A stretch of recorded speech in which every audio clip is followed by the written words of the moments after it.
Hey everyone, this is Tara. Welcome to our hangout today. We're going to be going through my books and patterns. So this will not be like a regular podcast, like my monthly updates where I talk about my projects. These little like extra videos will be more like an appendix of extra goodness. We'll just call it that. So we're gonna jump right on in. I am going to start with some hand-me-down vintage magazines that I have. I literally only have two vintage magazines that were handed down from my aunt. So there were ladies in her church that when they found out that she was knitting and crocheting, they gave her their stuff, and she decided she didn't need this anymore. And so I was looking through them and I was like, well, yeah, I want that, because I might find something in here that I might knit just for fun. Like, look how precious is that? So these are in the 60s, and look, you can see the lady that had this. Maybe you can't see, but imagine, if you will, that the lady that had this, she wrote on it to keep track of her numbers while she was making all of this. Oh, I love things with a history and with a story. And look at this. Look how cute this is. Just sit there, knit. I love that. I love that. And then this one, this is also from the 60s. Look at these handsome boys. Isn't that so precious? So I kept these because, I mean, just look how cute. I love it. They're so cute. Look at this guy. Oh, yeah. He has got it. I think that's a girl. She's got it going on. She's got a bow in the back of her hair. She's fancy. And look at his hat.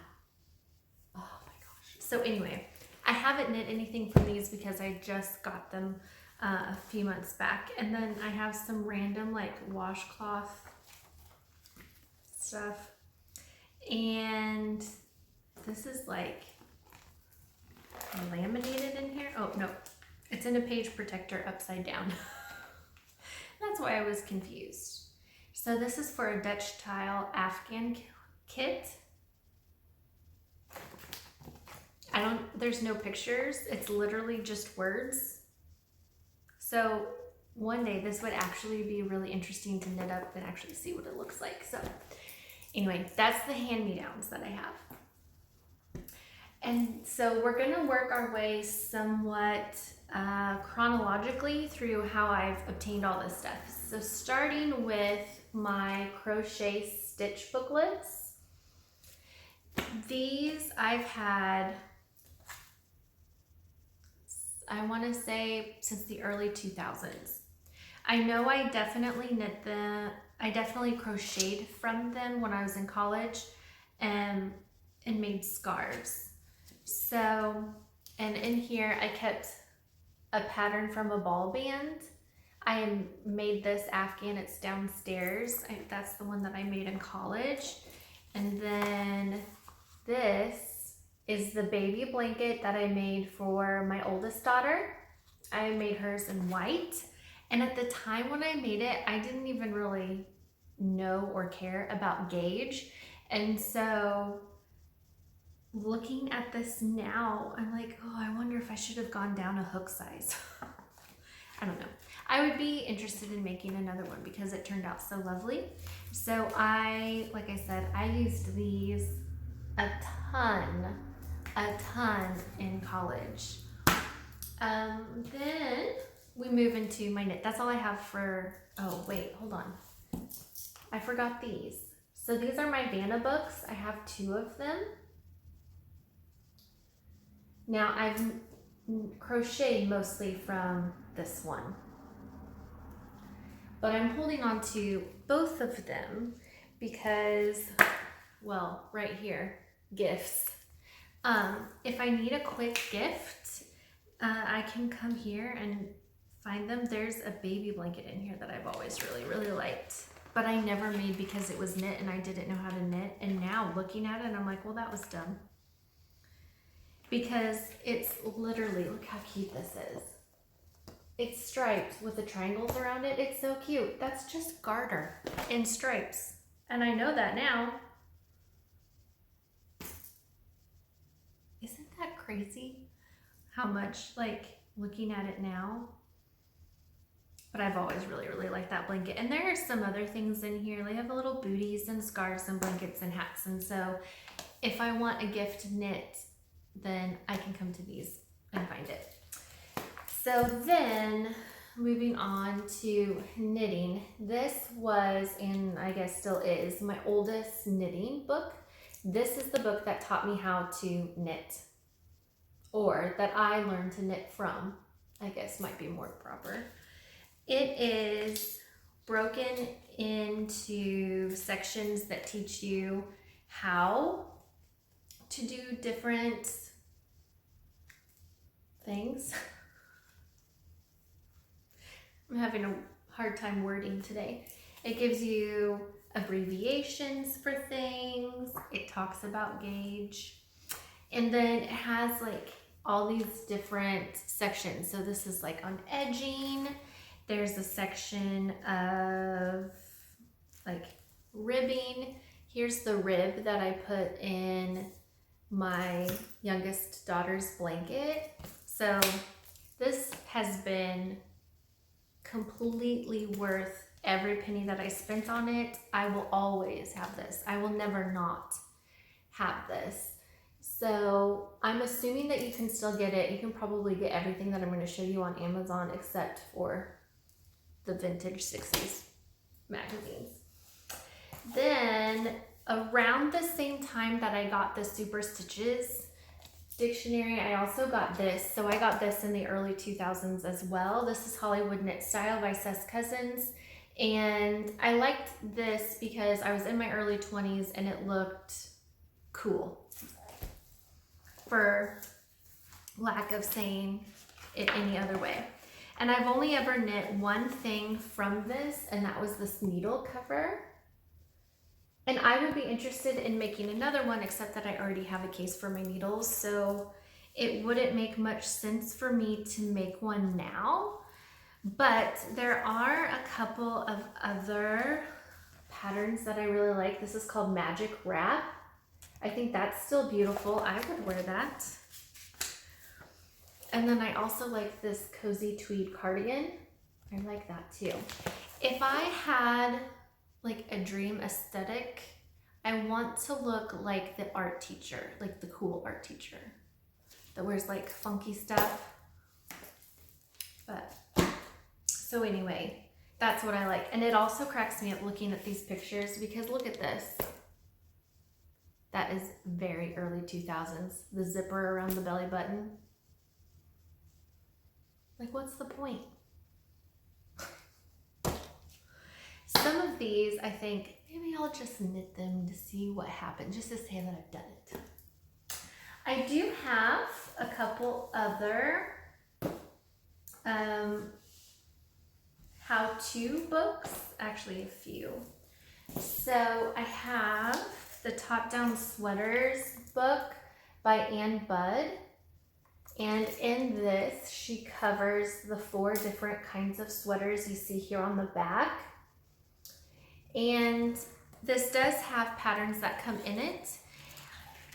It also has like kind of all the numbers and the math worked out for you. I have not knit from this because so I ordered it off Amazon. I heard about Ann Budd from the Grocery Girls and I was like, Top Down Sweaters, I love that. They're my favorite kind to make. They're kind of also the only sweater I've made, to be honest. So I bought this, I ordered it off Amazon, and when it came and I opened it and I saw all the math in it, I kind of choked on my breath. So I just think that whenever I get around to wanting to knit a sweater of my complete own making, that this is something that I will pull out and I will use. Like, this to me feels more like playtime. Like, just grab some random yarn that I have in my leftover stash and just play, which that really intrigues me. I also have Vogue Knitting, the Ultimate Knitting Book. This is the most updated version that they have. This is an awesome reference because it has basically everything that you would really need to know. Like, it even has like brioche knitting, and I've not done brioche, partly because I don't really have a strong interest in learning it. And the other part might be just because it looks intimidating to me.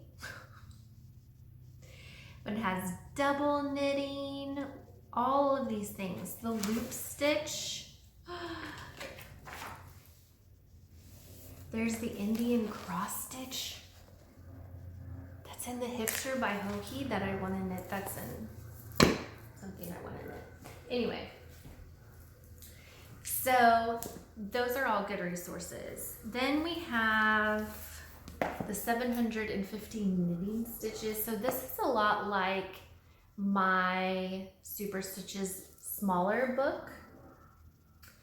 And I like this book, but I am more used to my other Stitch Dictionary because I've had it so much longer that sometimes when I'm looking at this one, my initial feeling is I don't like it, but I actually do like it. I'm just not used to how they've organized and formatted everything. But all the stitches that they have in here are very interesting and beautiful. And I played around with this just a little bit, kind of just dipped my toes into the water. But I think I was playing around with some of these stitches when I was trying to figure out stitch patterns that I wanted to put in my daughter's blanket. And I don't think I actually ended up using any of these. But I still think it's a good resource. I also have the Japanese Knitting Bible. Look how beautiful these items are in the back that they've made with all of those stitches. This book is one that I just sit and look at the pictures. So Japanese knitting is all in charts. So it's kind of universal in that way, that as long as you read the chart, you can knit the pattern. So I'm trying to find a page that doesn't have a chart next to it so that I can show it to you. Well, here, you can look at this hat. Well, it was the hat that was on the back. Hold on.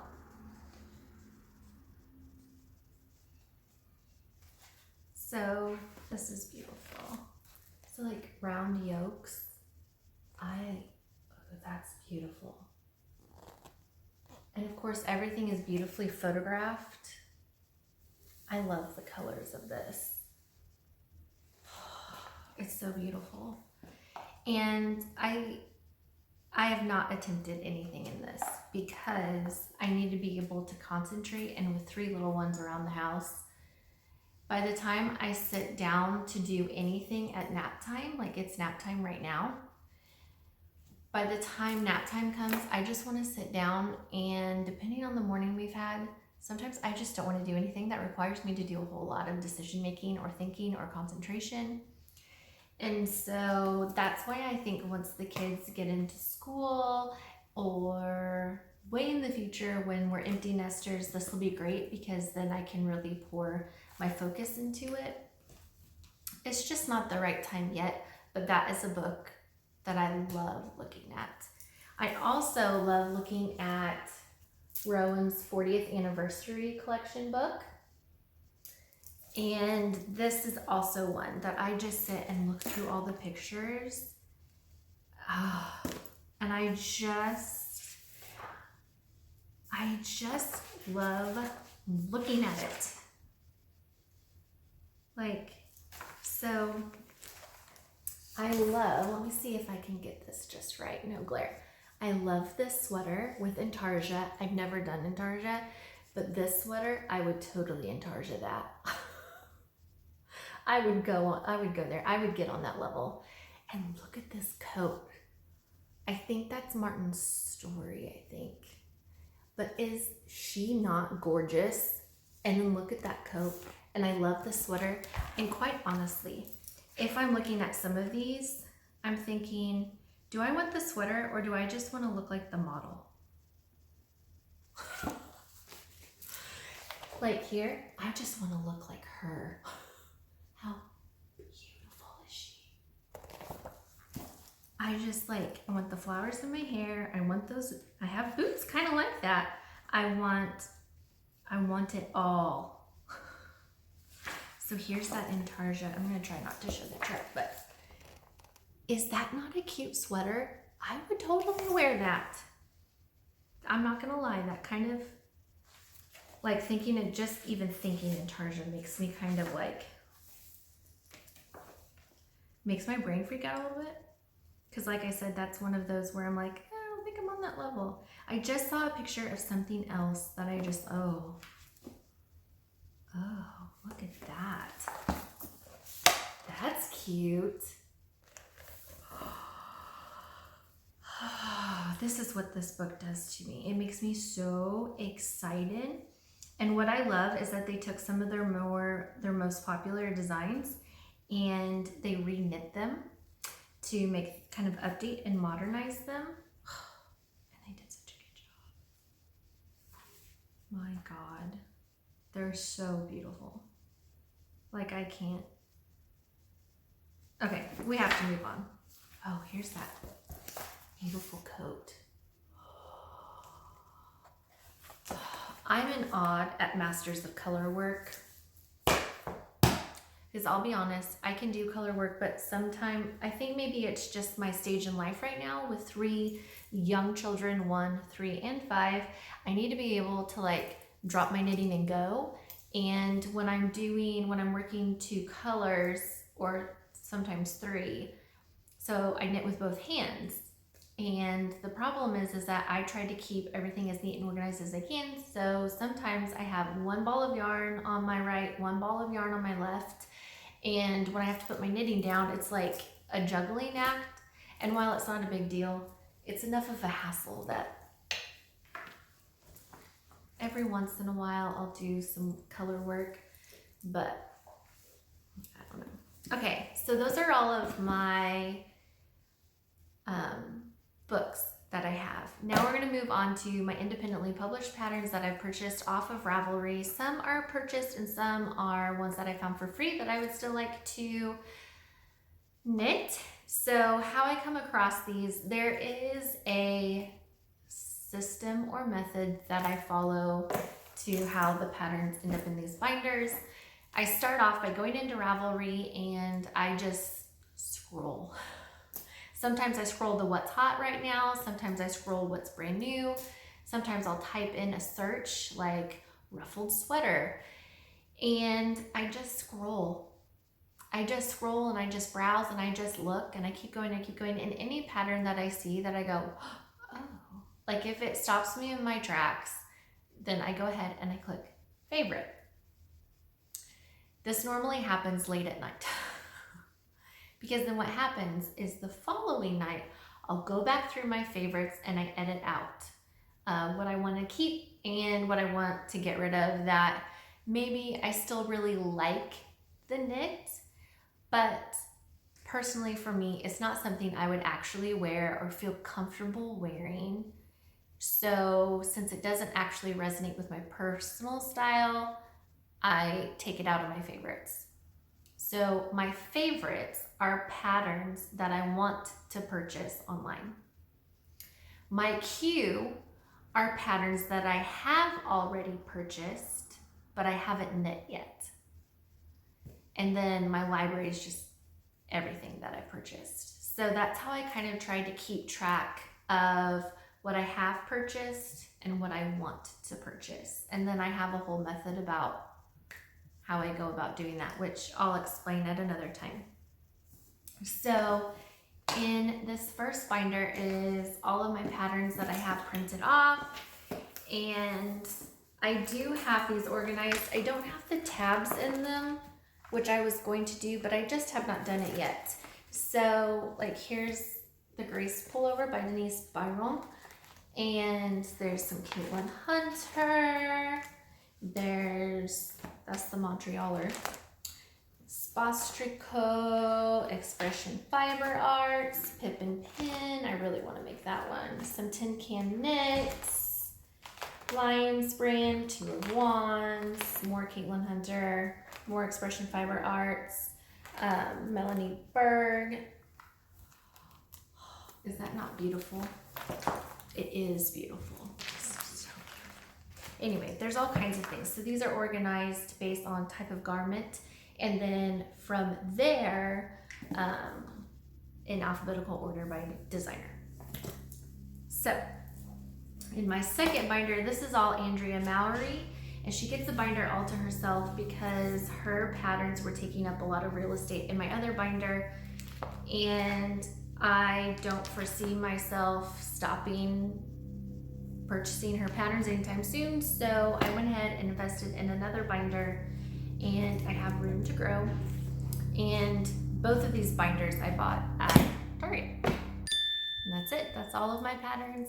So you can look forward to some other videos with themes like my books and patterns. There'll be some other ones that I have planning out that are separate from my regular project podcasts, and they're kind of like an appendix. So when these go up online, instead of saying a loop through a loop, it'll say Appendix A, books and patterns. And then eventually, once I have a collection, then we'll make a playlist where you can go and check them out. That's the plan. I don't know if you need to know the plan, but now you know. That's it. That's everything. It's nap time, quiet time, and I'm gonna go downstairs and knit. Thanks for hanging out. I'll catch you next time. Bye.